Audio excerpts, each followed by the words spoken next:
Okay, so last class we concluded the abolition of man, and I wanted to conclude or start the course with the abolition of man, even though it didn't fit under the three headings with which I decided to sort of consider Lewis in a general course on Lewis, to see him as a literary critic, as a storyteller, and as an apologist.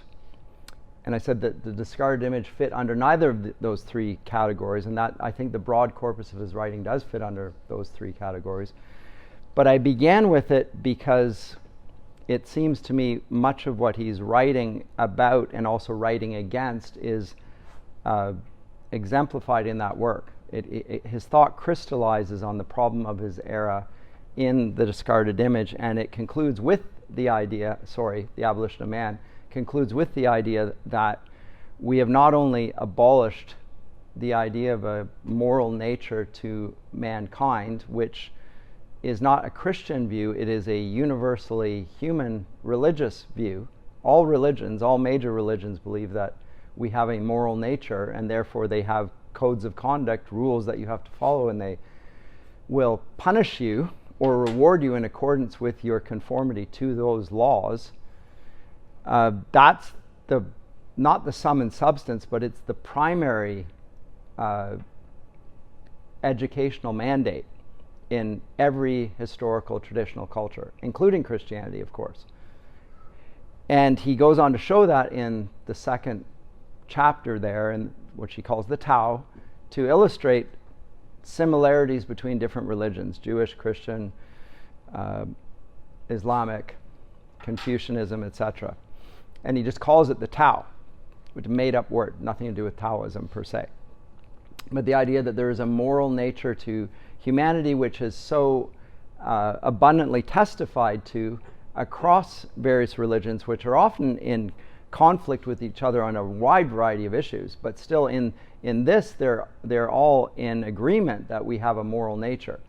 And so although it is to some degree an appeal to authority or appeal to authorities, there's such a consensus on it, he thinks it has the status of objectivity. Now he'll come at the attempt to demonstrate the moral law differently when he comes to mere Christianity, and we'll come to that later on when we actually get to the apologetics portion of the course. He will argue that we have a moral nature through a different means in that. That's how he begins mere Christianity. But here he simply asserts that it has been the case historically that education has been conceived as training in wisdom and virtue, and we are the outlier. Our age is the outlier on this topic. And the consequence of that is laid out in chapter 3, that we not only have abolished the moral law, as a consequence we have given educators and everyone actually in a position of authority the free rein to experiment on people without any recourse to right and wrong, because the moral law no longer applies. It's not a valid restraint on their conduct. And so it begins, although he doesn't call it this, I call it this, it begins an era of post-humanism. And when I teach literary theory, contemporary literary theories, I conclude my course in that by moving into the areas of transhumanism and posthumanism, which most universities don't deal with, other than as a fringe position. I think it's the dominant position, myself, of our contemporary age. It's posthumanism. And you can add other little mixes to that, but posthumanism, the idea that we don't have a common human nature, and moreover that our human nature is something that we ought to see as hostile to progress, is a very recent development. When I say recent, in the past 150 years. So that's not very recent by most people's lights. But Lewis is observing something by the point that he's writing The Abolition of Man, he's saying in the high school texts during the Second World War in Britain, a very traditional country, we already have the idea, debunking the idea that morality is an objectively verifiable statement about human nature. It's already entrenched. It's schoolbook knowledge. By the time it gets into school books, this is now an orthodoxy of sorts. It's no longer a matter of academic speculation. Now the teachers are disseminating these ideas to their students under the auspices of education, and he suggests that rather than propagation, passing on knowledge from one generation to the next, one generation doing what its forebears had done, doing as they did, they are engaging in propaganda. That's what he's insinuating there. And he's not projecting it upon the Nazis, although it's clearly true in the Nazis. He's saying it's even happening here in Britain during the Second World War. And so how does it get to that point? At what point do we move from a sort of a humanism, let alone a Christian humanism, to post-humanism? We will see in his maiden lecture, De Descriptione Temporum, on the description of the ages, that he posits it sometime in the middle of the 19th century. And that's why I said 150 years. But I'm just roughly speaking, not going to say, I'm going to push it back further into the 18th century myself. But it takes time for the old humanism to get out of the way. And he actually talks about that in chapter 3 of The Abolition of Man, that at first, the old habits die hard, basically. And the conditioners will be regulated by the moral law themselves because they were brought up that way to assume that, and they're moving away from it, but to some degree it still governs their conduct. And it's not that it's not a matter of they're become bad people, it's that they refuse to acknowledge that goodness and badness apply as categories under which they could be and should be judged. And if you can't judge education on the basis of whether it does good or evil, then on what basis are you going to judge education? Real question. On what basis will we judge a good or a bad education? We still talk about a good education. What do you mean by good? Are you a better person thereby? You will hear in the secular academies, those aren't criteria we use. That they're being honest. They don't use the criteria of a good education in the sense that they make people better. And I think that they are being honest. They don't. And so what's the consequence of that? They create people without chests, men without chests, who are not ipso facto bad. It's that they're neither capable of good nor evil because they don't consider it as a criteria to govern their conduct or even assess their motives and actions. Don't blame you.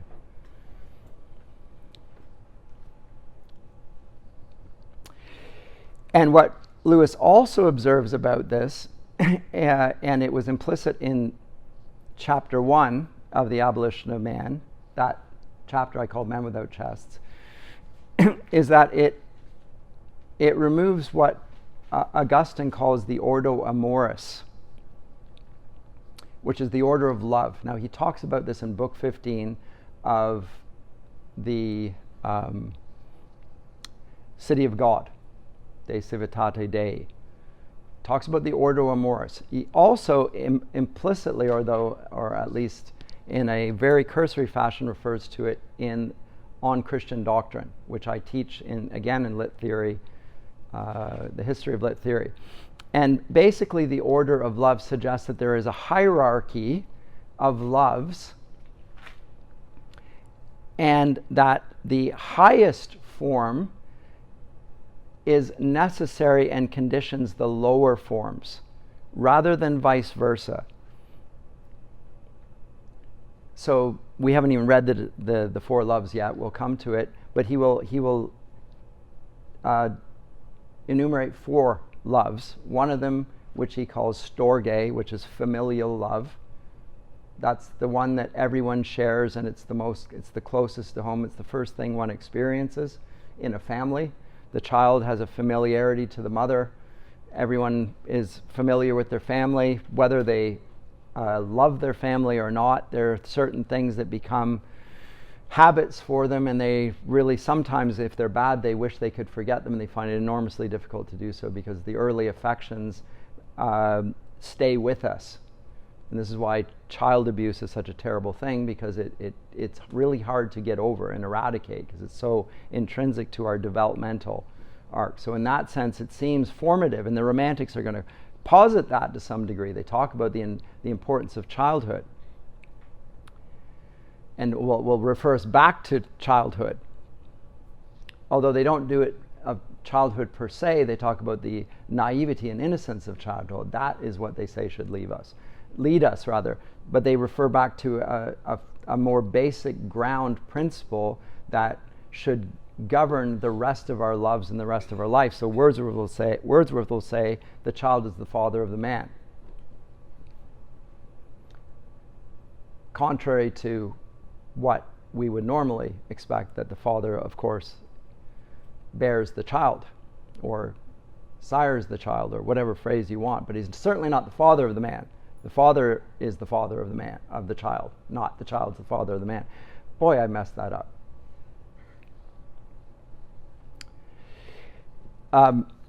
And then from storge, which is familial love, he moves on to a second type of love, which he's just empirically observing in his studies as a classically trained medievalist. So he understands the classical world. He understands scripture and tradition. He knows how the medievals develop it, but he sees a second type of love which is not familiar, which is that of philia, or friendship. And it's not like familiar love. You get to choose your friends. You don't choose your family. And people that you choose to be your friends tend to share something in common with you. They love what you love, and you share that in common, and you look at that thing, and that's what you do together. You don't even have to like the other person, but if they like doing what you do, then you can be friends with them. So sport in teams are often filled with friends of this sort. Now you can extend that, and I'll come to that when we get to the four loves. The third type is one that the ancients regard as so important that they divinize it, and Lewis will talk about this frequently, and I'm going to talk about it frequently on this course because he regularly represents it, which is the idea of love as eros, erotic love, marital love, the love for the opposite sex, the love of the other person for the sake of the person. So unlike friendship, where you don't look at the other person and you look at something else, in erotic love you look at the other person, and that's what you love. That person that you're looking at, that's erotic love. And it is a person, by the way, it's not a thing. It has to be a person. And that's so important in human life that historically religions have tended to divinize it and create a goddess, Venus, Aphrodite, whatever. I mean, you can go on, and that's just the Greco-Roman tradition. You'll find it in the ancient world as well. In the Old Testament, you'll see there are cults to Baal and Ashtoreth and so forth, sex gods and so forth, but it's the same sort of thing. It becomes divinized, and they worship it, and there are certain practices that go with that, usually sexual rituals connected to the seasons, etc. And the fourth type is not like the others. It's agape love, the love of God, mentioned in Scripture.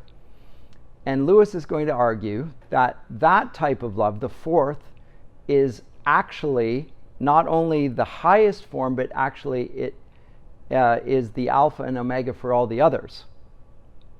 Now that's where his argument is going to differ from the conditioners. The conditioners are going to follow Abraham Maslow's hierarchy of human needs and start with the most elemental things. What do you need? Food, shelter, and security, or something like those are the basic things.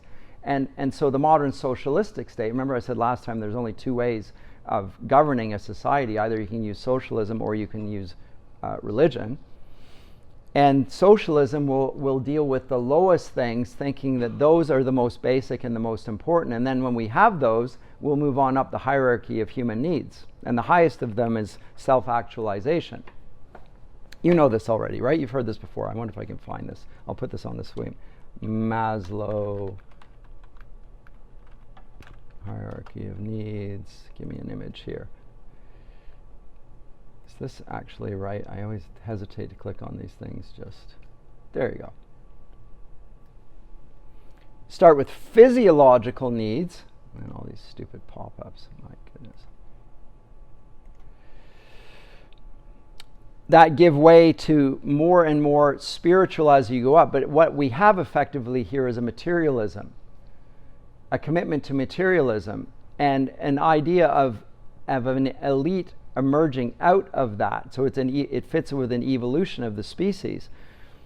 And so those that are capable of self-actualization or of morality, creativity, spontaneity, acceptance, experience, purpose, meaning, inner potential, these we will say are less human and more divine, and we'll call them the divines. But Marx, in his socialist critique of the good governance of society, is going to say, actually, all those other things are bunk. What we really want to do is take care of the physiological needs of the people, of their breathing, food, water, shelter, clothing, sleep, etc. Those are the things that society is there to do, because basically we are just, mankind is just animal laborans. We're the laboring animals. We work. That defines human nature, says Marx. And all the other things, the appeals to the artists and religion and so forth, the philosophers, those are used by the elites to manipulate the other people and suggest that they should rule over them, whereas really if the workers would just seize the means of production for themselves, then they could liberate themselves from the oppression of the elites. And hence communism always involves that sort of violent overturning of the elites, and thinks that thereby they will help humanity. And it assumes this idea of human nature. It simply presupposes it. Yes. Okay, go ahead. I'm just in using the language of the loves, like from C.S. Lewis's. So you kind of arguing that the conditioners would almost have it the opposite direction of Lewis, in that they would put storge love first, and then familial eros, then agape. Yep, just like Maslow does. Mm-hmm. And so the highest, so agape love, that of self-actualization, well, agape has nothing to do with self-actualization. No, but if we're it doesn't even fit. So this is why this love is not like the other loves. That's the point he's going to make in the abolition, in the four loves. Here is the fourth kind of love which we find, but actually, unlike all the others, this is unmerited love. God so loved the world that he gave his only begotten Son, that none might perish, right? And why does he do it? Because they're sinners, and he's holy. Okay, so if they're sinners, well, this is a term of moral condemnation. Why does he love things that are unlovable, unworthy of the love? All the other things have a merit to them. Familiar love, friendship love, erotic love. There's a merit to the object. Here, it's the exact opposite. There's no merit to this whatsoever. In fact, it's the exact opposite. This is contemptible. And yet that's the character, as Scripture describes it, of God's love. And he demonstrates that on the cross, right? The atonement for other people's sins, not his own. And Lewis is going to argue not only is that not like the others, although we can list it as one of four, but that the others properly lived out will be normed by that love which is not like the others. So the family love needs to be normed by a selfless, self-giving love, even in the family, which is based on need. Children are very needy. They need love. If you don't, you can feed a child, but if you don't hug the child, you show them love, the child will wilt and literally die. And that there were experiments done on this in the 18th century, by the way. And they did die. Children's and orphanages and so forth. We'll try. The other thing they did in the 18th century is they wanted to find out what the most basic language was. So they cut people off from language and tried to figure out what language they then speak. Yeah. This is why I said the conditioners, the beginning of this posture does not actually begin in the mid-19th century. It goes back into the Enlightenment, when they get rid of Scripture, the normativity of tradition altogether, and want to, on the basis of pure reason, to determine what the origins of things are. We're going to cast off tradition. We're going to begin, as Descartes does, with doubting everything. The dubito. I doubt. I can't trust this. And so how am I going to establish certainty on the basis of what I can reason to be true?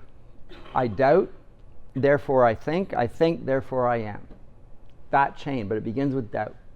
Most people ignore that. It begins with the doubt. And he doubts the authority of the authorities. And so the authority given in Scripture, that we are made in God's image, here's how the language is developed, here's the account of human history from the early beginnings. The Enlightenment's going to say, that's a myth, that's a fairy tale, let's empirically verify it and test for ourselves. And thus the beginning of experimentation on humanity begins. Now Lewis puts it in the mid-19th century. I think he's just got the dating wrong. But that's a quibble. He's got the general pattern entirely correct. That's what happens. And in that, the lowest things are seen to precede the others. Hence the account of language in Rousseau is that the language begins in grunts and cries, expressing things like food, water, shelter, clothing, sleep, breathing, etc. There's water, right? And eventually more articulate sounds develop. That's the account of human language that Rousseau and others begin. So that is how language develops. It's not in terms of the logos. Like the Christian account of language is that in the beginning was the Word, and the Word was with God, and the Word was God, and all things were created by him. And there's been nothing made that has been made that he has not himself made. So they're created by him who is the logos, and therefore it has a logocentric character. It can be understood through language, by language, and the beings that bear his image have that facility for language as a characteristic of their being. Not grunting and crying, but actually conceptual ordering and understanding. And with that, a hierarchy of understanding as well. These are things that are more important than others. This inverts the hierarchy, even though it presents itself as a hierarchy. It puts it on its head. Because God would be at the top of this. God's not even in that. Is that helpful at all? Did you have a comment? I wanted to clarify. You'll get this in psychology, right? Well, yeah. But is he saying that you need food, water, shelter? Yes, of course you do. You can have health, employment, before you can have friendship and confidence. Like, does it work out that way? That's according to this. You need both, because human nature is human nature is more complicated than an animal being that develops reason, which is the evolutionary account of human nature, by the way. We begin as lower beings, non-sentient, perhaps, like the amoeba, and the amoeba develops over the course of time more and more sophisticated, just like this pyramid, and eventually we're at the top of the pyramid. So we here are like the self-actualization. We're in the purple. This is the account of human history. The account of progress is that it gets higher and higher and higher, and when it does so, the things that are earlier on are unnecessary for that being, because that being is superior to those that came before it. Why would we read older texts by people who are benighted by their conditions? We have evolved beyond them. Technology has made us superior beings. And we're superior in every sense. We show contempt to the past. Because the people that were there are lower beings. Literally, that's the judgment. Those are inferior peoples. We're superior. And we show it by appealing to the technology. But there's a whole logic in there which is highly questionable, but is never questioned. And he's questioning it. That's the beauty of Lewis. Yes? Follow up, yep. Hierarchy of needs in psychology, when it first came out, it was very widely accepted that if you don't have the baseline needs, you can't build up from it. Yeah, you simply can't. If you don't have food, if you don't have shelter, you can't have self-esteem, because it's not. That's debated now, obviously, because we know, like you said, like it's not just food and safety. If you don't hug and touch a child, they will die. Right. It's not. Right. So Even at the most basic levels of human life. But at one point they neglected the significance of even that, and they would take babies away from parents all the time. In fact, going back to the 18th century, Jean-Jacques Rousseau, who's responsible for so much of the later developments, I don't think he foresaw the consequences, but he had 5 children out of wedlock and he put them all in orphanages. because to some degree, he saw the family as a place of oppression. Maybe his family was oppressive, but he concluded from that families were oppressive because his family was, therefore families were, and therefore to treat them well, to treat them rationally, we need to liberate them from their families. And the state will look after them, or some group of people other than mom and dad. Well, if maybe his mother and father were so terrible that he wanted to be liberated from that condition, but he makes it normative for human nature, which is absurd. But nonetheless, that is the belief. And so to this day, many people send their kids to boarding school very early on, which seems unnatural, and it is unnatural. It removes the family from them. It suggests that we can get rid of those needs as long as you're providing with breathing, food, water, shelter, clothing, sleep. You don't need the family because you've dealt with the physiological needs, the safety and security, health, employment, property, family, social. Well, the family can be anything you want it to be. We're your family now, right? In the orphan narratives of the 19th and 20th century, they find a family. It's whatever you determine is your family, that's your family. Well, that's not how that works. The word parent even suggests somebody that bears you.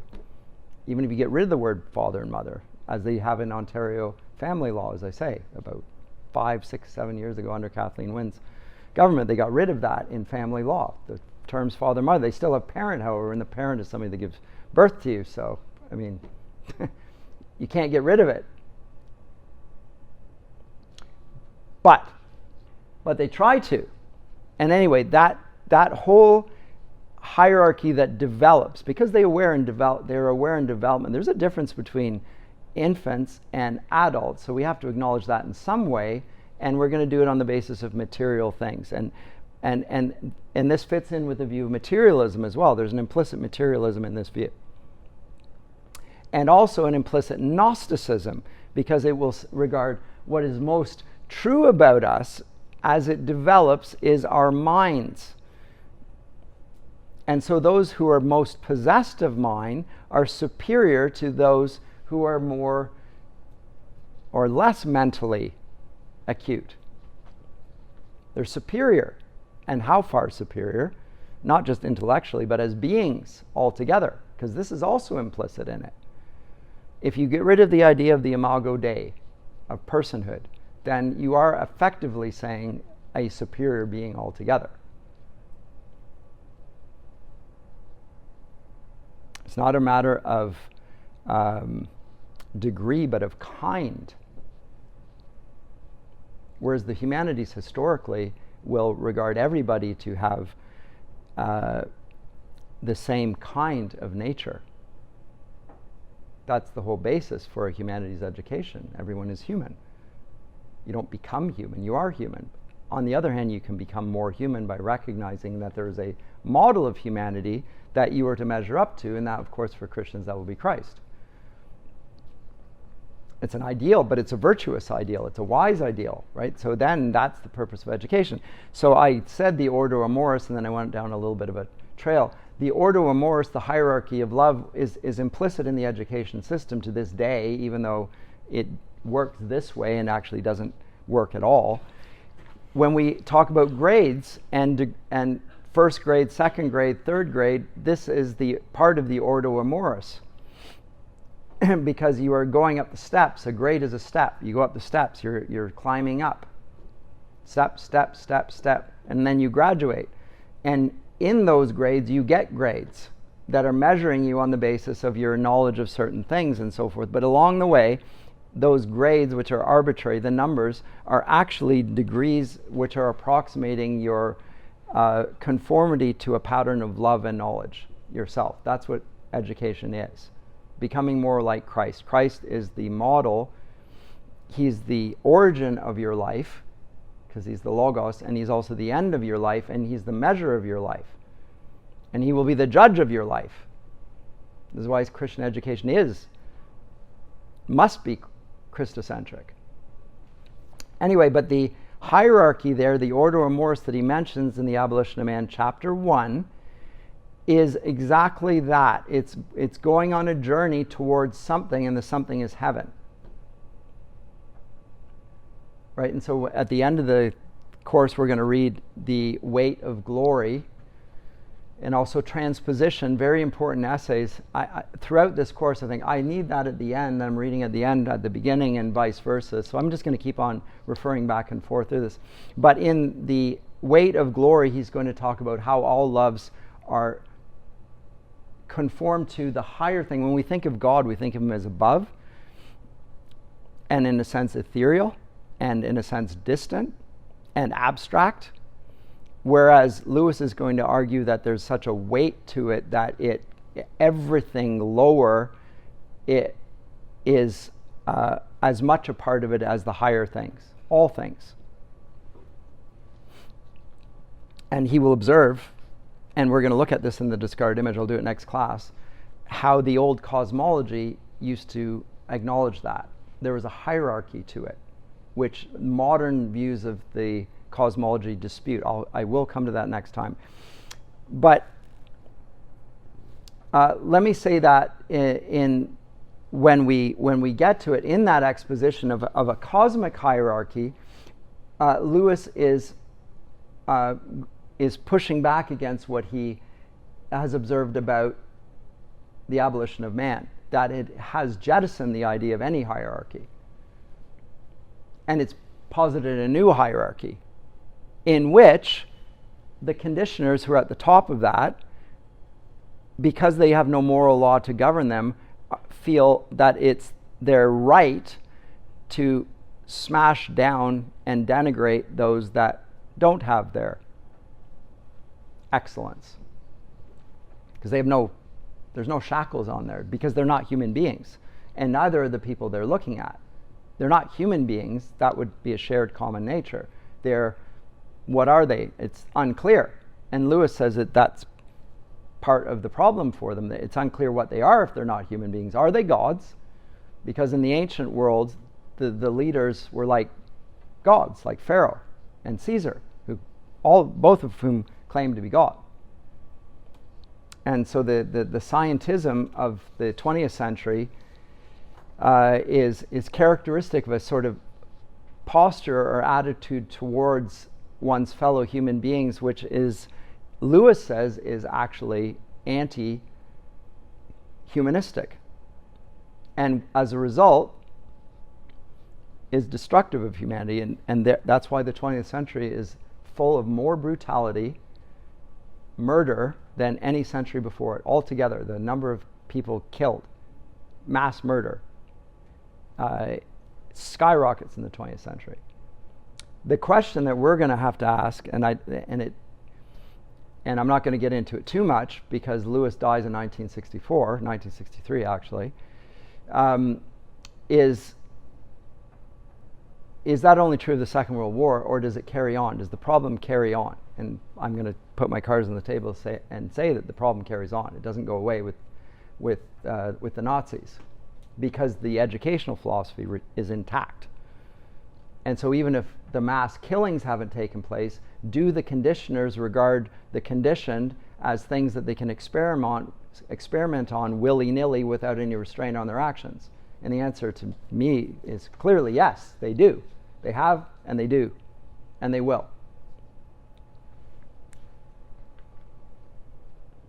So, and I know Dr. Davis touched on this a little bit, or at least I think he has.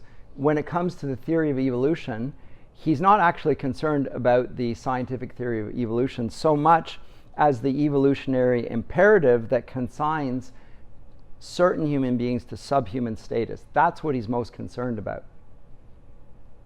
The injustice that comes from rejecting the moral law and adopting the evolutionary paradigm that suggests that some people are more human than the others, and what marks their superiority is their intellect, and so that people who are less intellectual are therefore less human and therefore more dispensable. He thinks there's something murderous about this perspective, or it justifies that.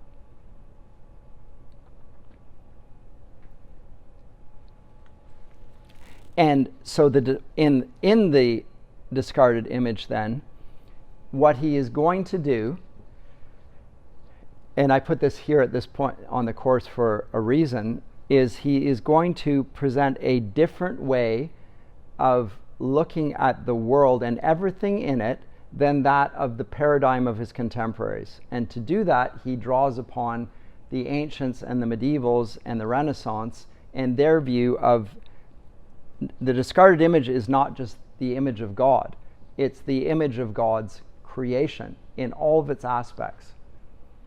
And he introduces them there in his literary criticism, and then he's going to draw upon those ideas in his fiction. So when we come to Narnia, he is going to appeal to the idea of heaven being not only up, but also deep. He talks about it as the deep heaven. And so it's something we have to go into, as if we're plunging down even while we're going up. Because when we think of going into something, well, we can go sideways, but here, Aslan says go further up, further in, children. Why those directional imperatives? Like what's going on there? Further up we can understand, but why in? It's not immediately, it seems very odd. If we think about the sky the way we do. We see it up there, but we don't see it as something on the inside and we're on the outside. We call it outer space. Where's the inside? If that's outer space, what's the inside? We're the insiders. But that's not the medieval or classical world's view of the heavens. The heavens are something that we're on the outside of, what's real and substantial is what's in there. And we're outsiders. We're on the outskirts of what's real, the gods or God. And we go into heaven, well, that's a more real place, not a less real place. It's a more substantial, not a less substantial place. And he will come at that again in the A Great Divorce, in his portrait of what heaven is like. It's utterly solid, utterly real. We can't live in that place, not because it's ethereal and insubstantial and an intellectual realm where you have to have angels' wings to enter, but rather it's so solid and real that we cut our feet on the grass. And so it's more of a biblical understanding of God as Chavod, as heavy, solid, real. And everything that is not of heavenly is Hevel, like a puff of wind, vanity. And that's the ways of the world. So the ways of the world are ethereal, insubstantial, unreal, and the ways of heaven are the opposite of it. And the weight of glory is drawing us actually upward. The weight of glory is unlike the weight of gravity. It draws us up the ladder of ascent, the Ordo Amoris. And our loves actually draw us in that direction. They're sort of like signposts or arrows that are pointing to where we belong. And there is a hierarchy, but it's not of people. It's a hierarchy of love in which God represents the norm, the alpha and omega of that love. So that's why he then, in the discarded image, goes on to talk about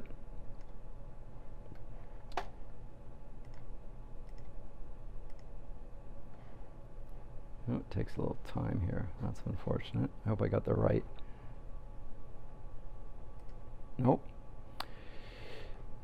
First of all, talks about the medieval situation, and as characteristic of a scholar, then talks about his own reservations about the model he's going to propose here, and then goes through various periods. He goes through the classical period.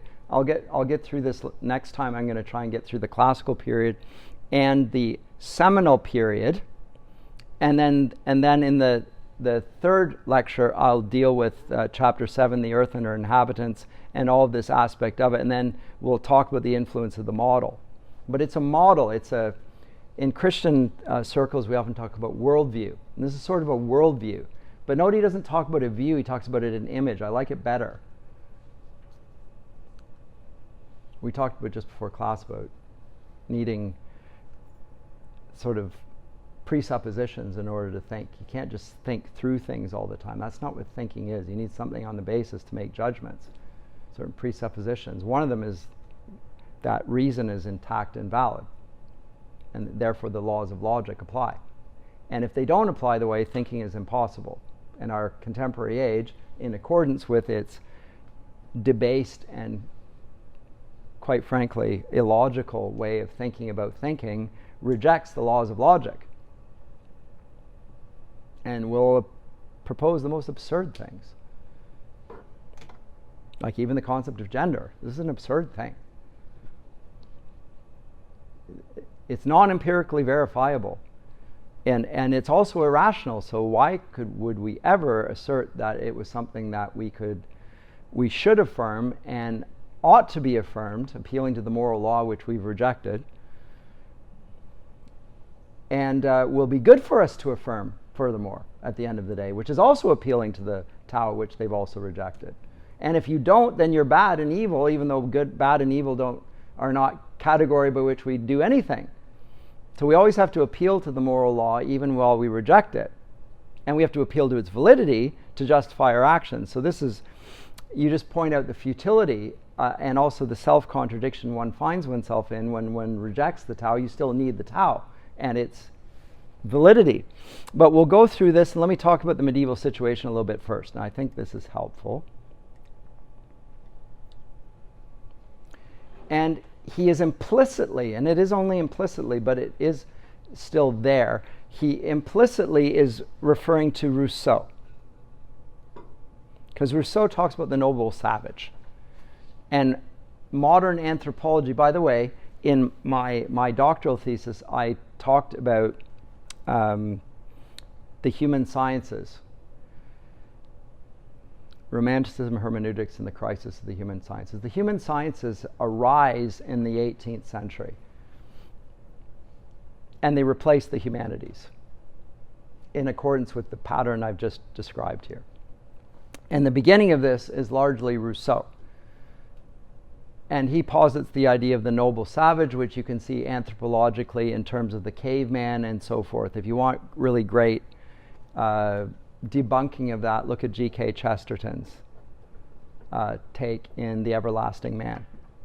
It's really good. Really funny as well. Because he just questions, like, how do we know that cavemen lived in caves? Because there are cave paintings. Could men then not walk into caves and paint on the walls so that the painting stayed dry? Like if they painted outdoors, would the elements not have wrecked what they painted? So wouldn't you put them in a place that was not going to be subject to wind and rain and get erased by that? That would make sense to me. It would probably have made sense to them as well. Why do we posit that they lived in caves? Well, because we find bones in the caves. Oh, well then they must have been cavemen. These are just ridiculous conclusions on the basis of very flimsy evidence. Were there no bones outside the caves? Sure. But they're cavemen, and they spoke in grunts and cries. Really? The scientific method suggests empirical verification is necessary. How do you empirically verify that? You don't. It's a presupposition about life. It begins in this way and so forth. So evolutionary theory exists in the early 18th century, and Darwin eventually expresses it. But it's already there in the 18th century. I can tell you as a scholar of the 18th century, it's already there. It's just not articulated the way Darwin does, but it's implicitly there, for sure. But he said medieval man shared many ignorances with the savage, and the savage is the noble savage of Rousseau. And some of his beliefs may suggest savage parallels to an anthropologist. So the anthropologists, those that study man as man, which I point in my own work, to study man as man leaves you the problem of being both the subject and object of your experiment as if you weren't one of them. So how can your knowledge be seen as objective and not also, I would have thought, subjectively biased? So the experimental posture that you take of abstraction and objectivity is actually undermined by the fact that you are both the subject and object. That's the problem of anthropology. It's just same thing with psychology and all the human sciences, by the way. They have the same fundamental problem that they presuppose the very thing that is under question.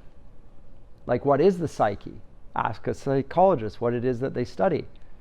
Ask an anthropologist what it is that they study. They say, man, okay, but are you not one of those things that you're studying? Okay, well then how is it objective? In what way can you claim objectivity here? At least by the high bar of empirical science.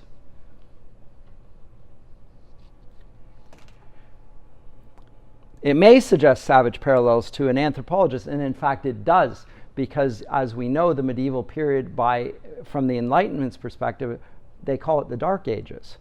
Why is it the Dark Ages?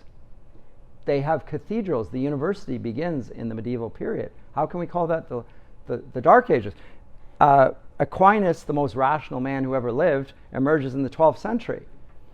Like, everything is understood in terms of reasoning. How can this be the Dark Ages? I mean, the musical tradition that gets carried on, the monastic, carrying on the knowledge of the ancient world happens during this age. It happens to be an age where there's political dissolution for sure. There isn't an empire the way there was in Rome, but to call this a Dark Age that's just a term of abuse. But he may call it this, but he'd not actually reached these beliefs by the same route as the savage. Savage beliefs are thought to be the spontaneous response of a human group to its environment. Note that it sees groups, and this is again characteristic of the human sciences. It sees human beings not as individual persons, but as groups and populations, like herd animals. And of course, that's because it presupposes that we're all herd animals, and therefore we can treat everybody like herd animals. So it assumes that we have a commonality with other forms of life, animal forms, to whom we do not posit individuality, other than giving them a name. That's Rex or Spot or whatever you name your cat, your dog. You give it individuality, but actually it has no memory. It can't speak, that it doesn't have a history. You're not writing the history of Spot the dog. I mean, the child might like to do that, and it's fun, but actually animals have no such thing. They have no progress. There's no progress in the animal kingdom. Anyway, stop interrupting myself. They're thought to be the spontaneous response of a human group to its environment, a response made principally by the imagination, says Lewis. They exemplify what some writers call pre-logical thinking. They are closely bound up with the communal life of the group. What we should describe as political, military, and agricultural operations are not easily distinguished from rituals. Ritual and belief beget and support one another. The most characteristically medieval thought does not arise in that way. So he immediately rebuts the charge of the anthropologists that the medievals were effectively just savages. And why is that? Because they appealed to a model of perfection above them and an image of the way life was to be lived. And I can demonstrate that even in studying Greek literature when I look at Homer's Odyssey, or the Iliad. They already are appealing to a transcendental notion of freedom and virtue. They're appealing to that. It governs everything that they do.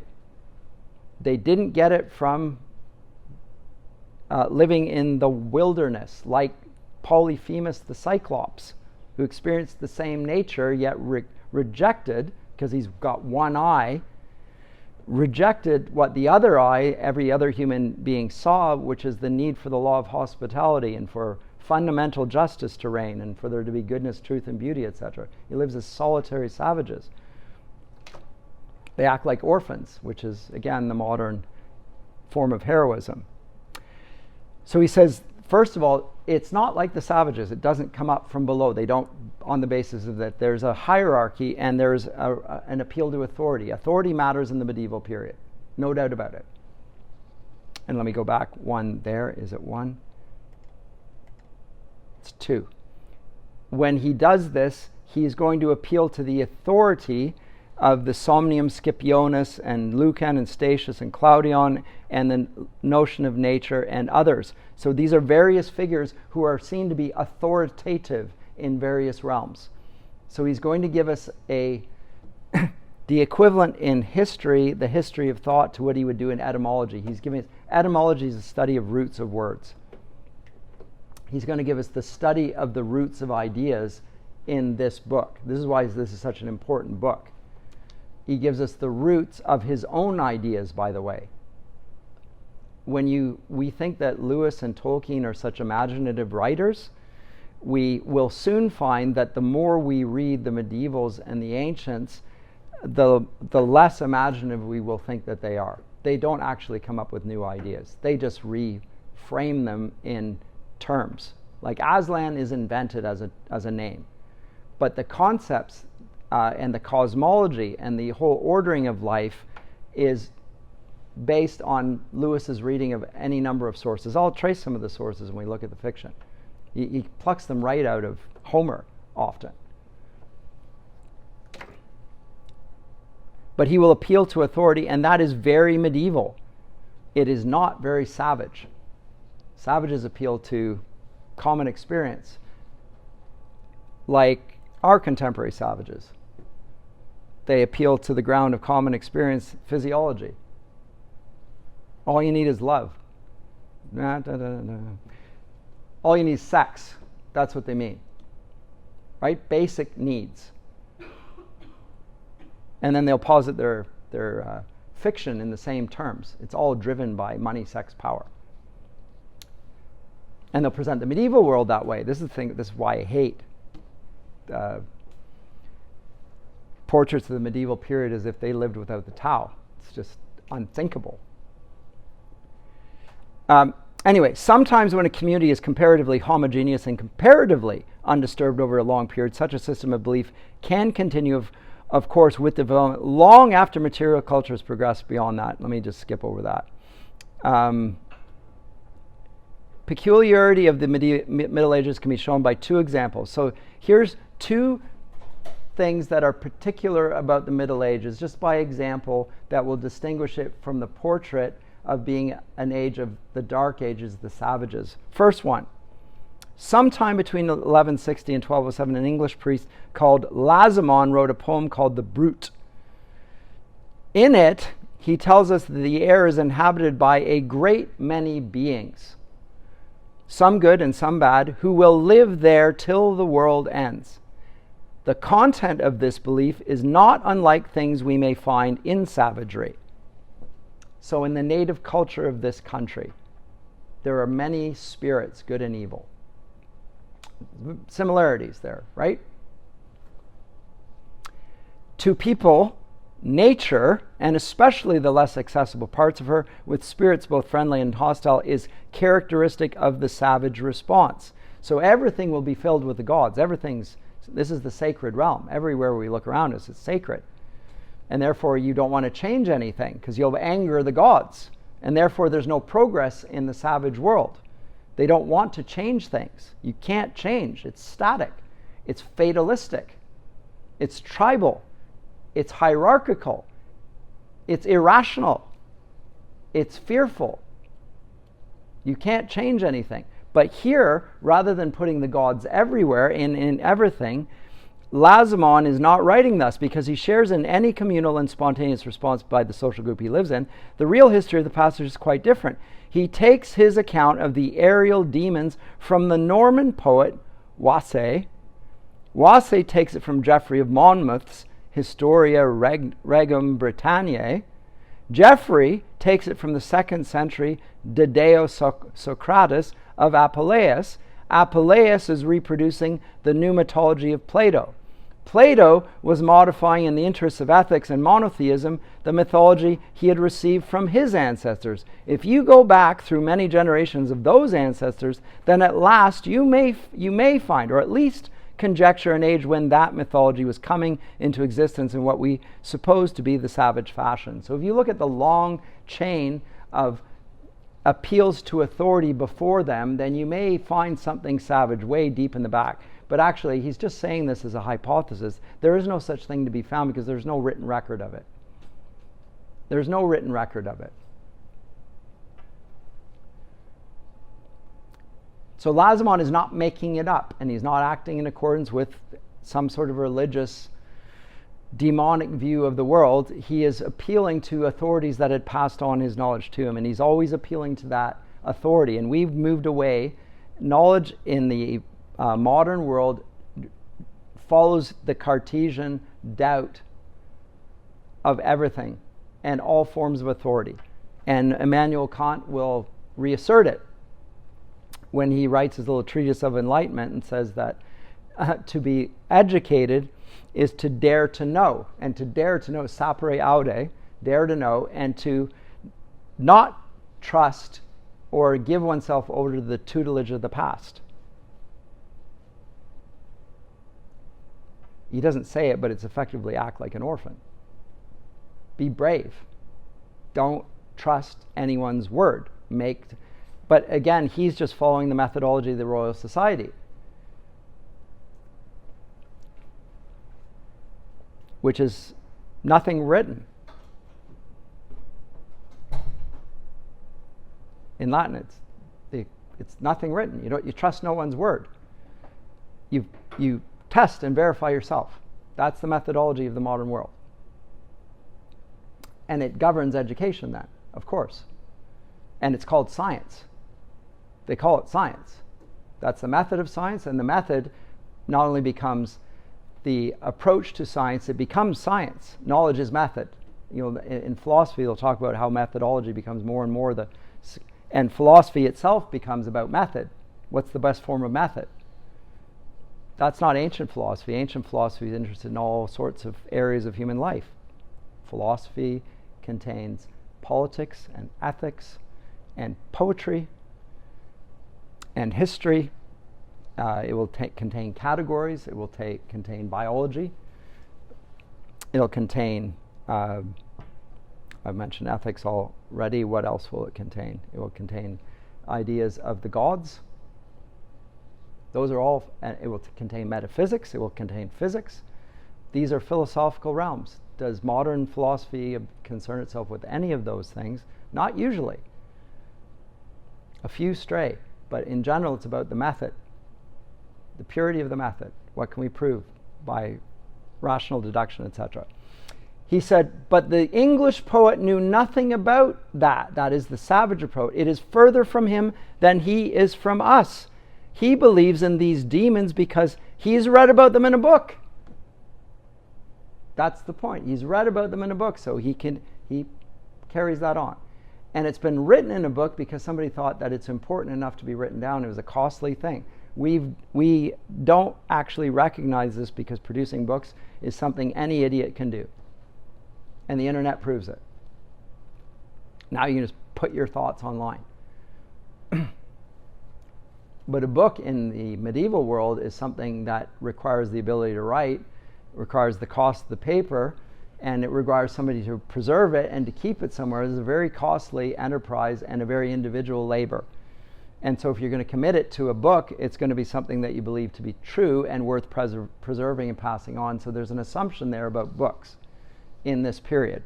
And he's read it somewhere in a book, just as most of us believe in the solar system or in the anthropologist's account of early man. We believe it because it's written in a textbook that it must be true, because it's taught in schools, and the schools know because they're written by, they write books and have us read books which are written by experts, which is an appeal to authority, of course. But the authorities have any basis for their claim to be authoritative on the matters in which they write, or are they just making it all up? I think they're making it all up. Or they're speculating. I shouldn't say they're making it all up. They're presenting a hypothesis. Anyway, savage beliefs tend to be dissipated by literacy and by contact with other cultures. These are the very things which have created Lazemon's belief. That is the books. And they don't dissipate his views. They confirm it. They corroborate it. So that's the first point. The second, and that is really important, in contrast to the implicit consequence of this simple psychology in Maslow's hierarchy of humans. It's very different. Secondly, perhaps even more interesting, he says, in the 14th century, Pèlerinage de l'Homme by Guillaume de Guilville, nature personified, just like she is in Boethius, or wisdom is, I guess, speaking to a character called Grâce Dieu, the grace of God, says that the frontier between their respective realms is the orbit of the moon. It would be easy to suppose that this is the direct offspring of savage mythopoeia, dividing the sky into a higher region peopled with higher spirits and a lower region peopled with lower. Where would we get that idea? We could assume that that was the case. The moon would be a spectacular landmark between them. And that's the positive side of science fiction, of course. What's up there is going to be superior to us, the grand lunar, etc., like the superior beings. And of course, the superior beings are going to be a lot like our superior beings. They're going to be evil. Right? In the sci-fi, what's out there, the aliens are always evil. Because our elites are always evil. It's probably the reason why they are, or at least that's the implicit charge being made in science fiction. It's cultural commentary. Science fiction is cultural commentary. But he says, but in reality, the origins of this passage have very little to do with the savage or even with civilized religion. By calling the superior noumen, Gracedieu the poet has worked in something of Christianity. But this is merely a wash spread over a canvas that is not Christian, but Aristotelian. A wash like in painting, just if you know what I mean. Aristotle, being interested both in biology and astronomy, found himself faced with an obvious contrast. The characteristic of the world we men inhabit is incessant change by birth, growth, procreation, death, and decay. And within that world, such experimental methods as had been achieved in his time could discover only an imperfect uniformity. Things happened in the same way, not perfectly, nor invariably, but on the whole, or for the most part. But the world studied by astronomy seemed quite different. No nova had been yet observed in the ancient world. Really important in the 16th century, a nova was observed. And what do we mean by a nova? Something new. And this was revolutionary to the man of the day, because they thought the heavens were unchanging. The world changes, but the heavens don't change. And there's a nova. There's something new. How is that possible? It really throws you for a loop, because they assume an Aristotelian cosmology. Same thing will happen with Galileo and the telescope and so forth, but they observed nova. Didn't think that was even possible. There's nothing new. For so far as he could find out, the celestial bodies were permanent. They neither came into existence nor passed away. And the more you study them, note that he says this is Aristotelian, not Christian, but Aristotle presumes this, and the medieval world is by and large Aristotelian in their cosmology. The more you study them, the more perfectly regular their movements seem to be. I will come to that, and we'll talk about that when we come to the next chapter, or chapter 4 on the heavens, when he talks about this. Apparently then the universe was divided into two regions. The lower region of change and irregularity he called nature, physis. The upper he called sky, Uranus, the heavens. Thus he can speak of nature and sky as two things, not the same thing. The sky is not part of nature. Physis is, and metaphysics will be posited to the heavens. And what's true of the heavens will ground what's true on the earth then. So one's superior to the other, but one grounds the other. Thus he can speak of nature and sky as two things, but that very changeable phenomenon, the weather, made it clear that the realm of inconstant nature extended some way above the surface of the earth. Sky must begin higher up. It seemed reasonable to suppose that regions which differed in every observable respect were also made of different stuff. Nature was made of the four elements: earth, air, fire, and water. But what was the sky made of? Ether, the fifth element. Air then, and with air, nature, and with nature, it constantly must end before sky began. So the air, once the air runs out, then you get into that other element, and the other element, they call it ether. It's not what we call ether now, but that's a later terminology. Thus, the ether encompasses the heavenly bodies, but immediately below the ethereal and divine nature comes that which is passable, mutable, perishable, and subject to death. By the word divine, Aristotle introduces a religious element and the placing of the important frontier between sky and nature, ether and air, at the moon's orbit is a minor detail. Doesn't have to be there, but they will assume that it is. Where does he get this from? He doesn't get it on the basis of savage speculation. He gets it directly from Aristotle. And that will be true throughout the medieval period. So if you want to say that the medievals were benighted and didn't understand the classical world, which is the claim of the Renaissance, we're going to have a rebirth of classical learning, they're ignoring the fact that the classical learning had never died. It's always been with you, actually. That's how you have knowledge at all. It's been passed on by the monks. They've preserved it. But he says the concept of such a frontier seems to arise far more in response to a scientific than to a religious need. In other words, they're appealing to Aristotle, not to Christianity. This is the ultimate source of the passage in de Guilville. But what both examples illustrate is the overwhelmingly bookish or clerkly character of medieval culture. When we speak of the Middle Ages as ages of authority, we are usually thinking about the authority of the church. But they were the age not only of her authority, but of authorities.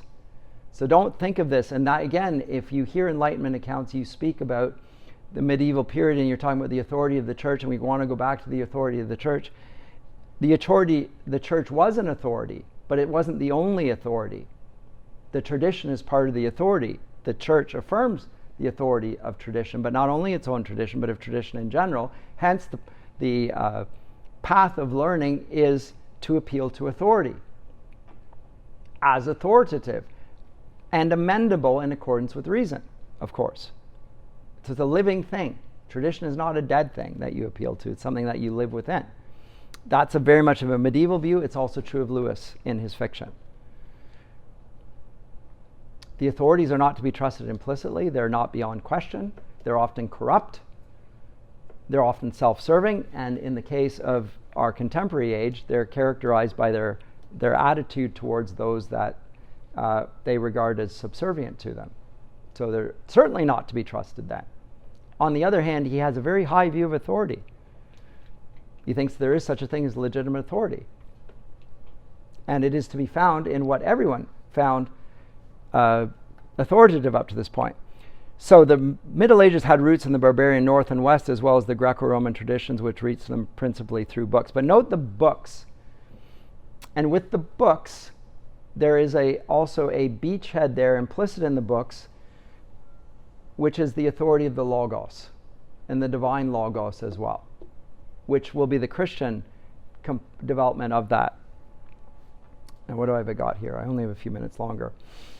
But Lewis draws on, let me say in summary, draws on various modern sources as well as these medieval sources. Let me just say this, because it's casting my mind forward as well as on this. But he is going to appeal to others of his contemporaries who are going to dispute the legitimacy of the idea that we're just material beings governed by a Gnostic elite. And one of them, and explicitly, by the way, he's going to be debunking the idea of evolution in the Maslowian sense.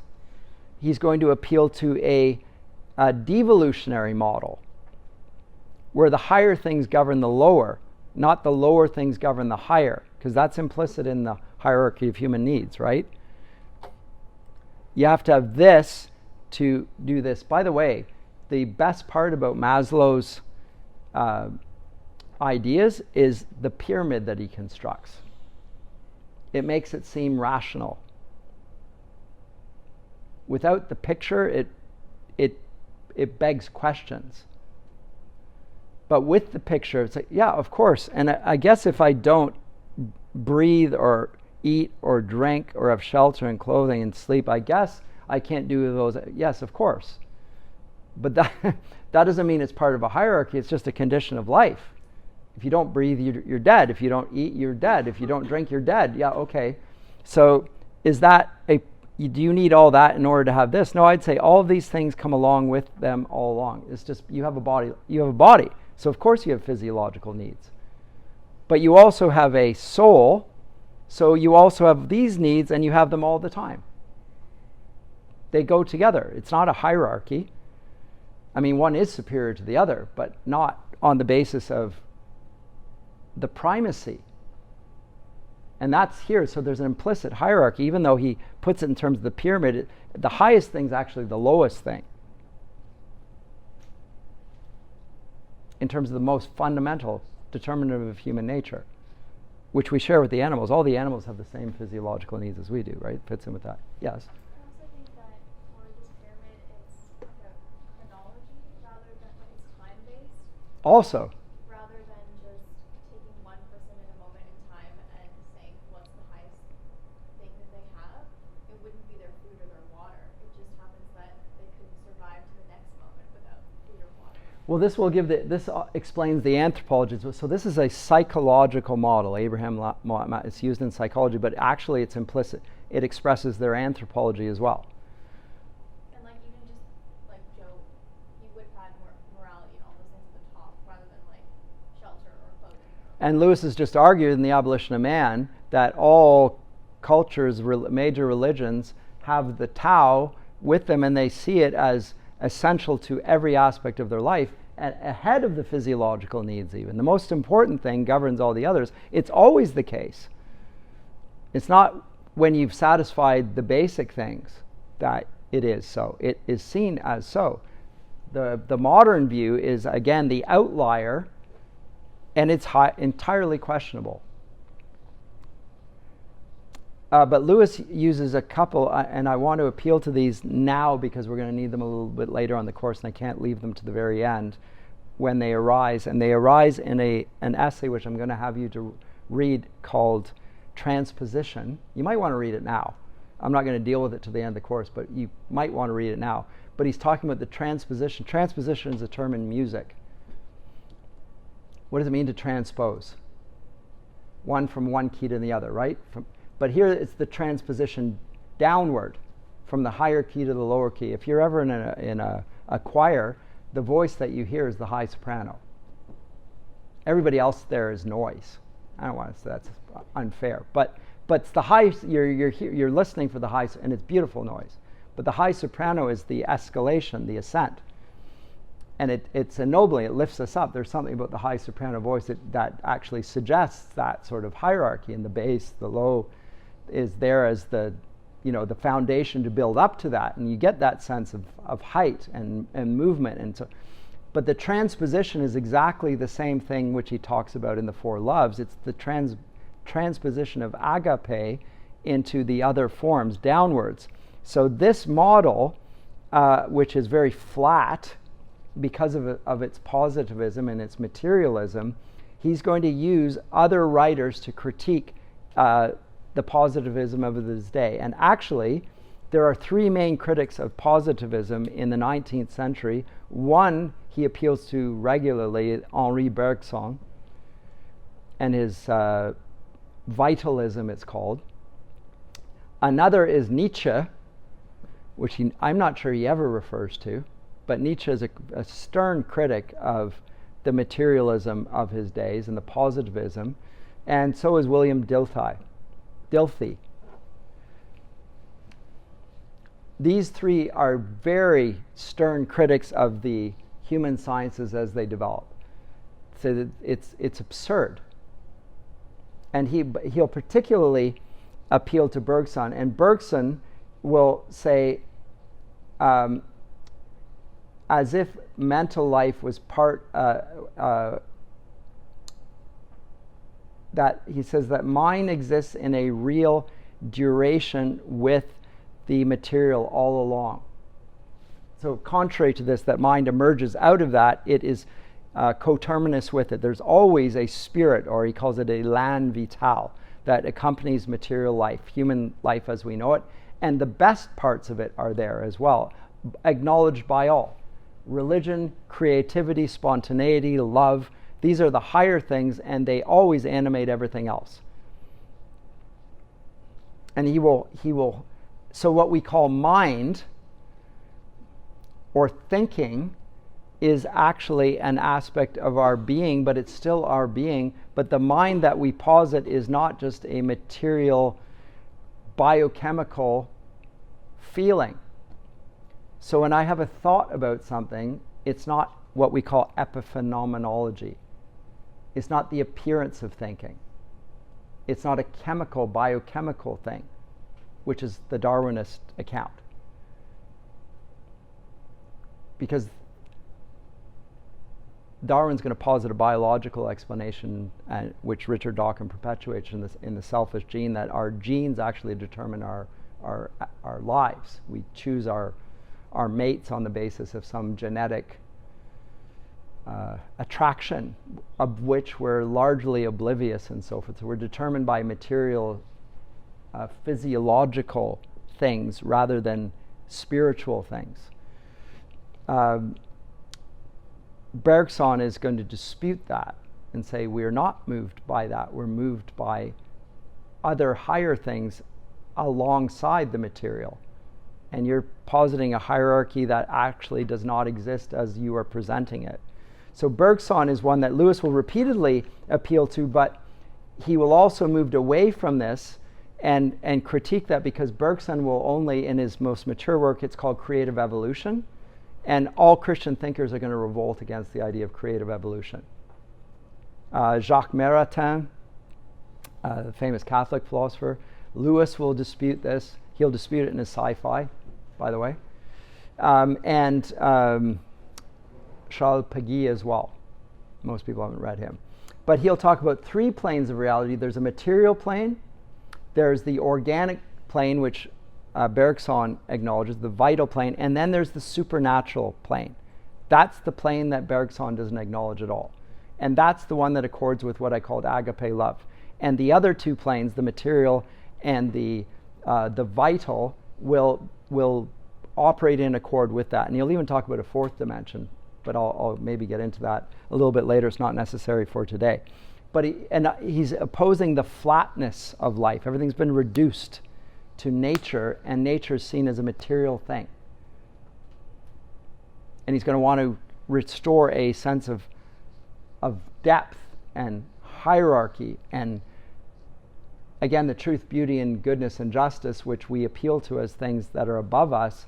He's going to assert remain above us, and we need them for the intellectual life or human life to actually occur. And for us to educate people, we need to appeal to them as well. So there is a hierarchy there, because we're all under those things, and we appeal to them as authorities.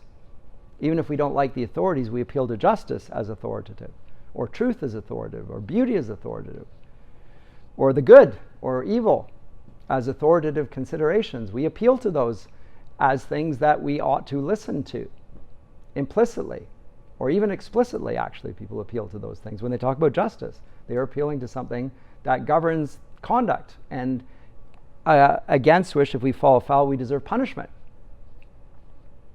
Very clear about that. So but Lewis is going to reassert those in conformity with the discarded image. That's what he's going to draw upon. So I'll get into the specifics of it next class, okay? Sorry.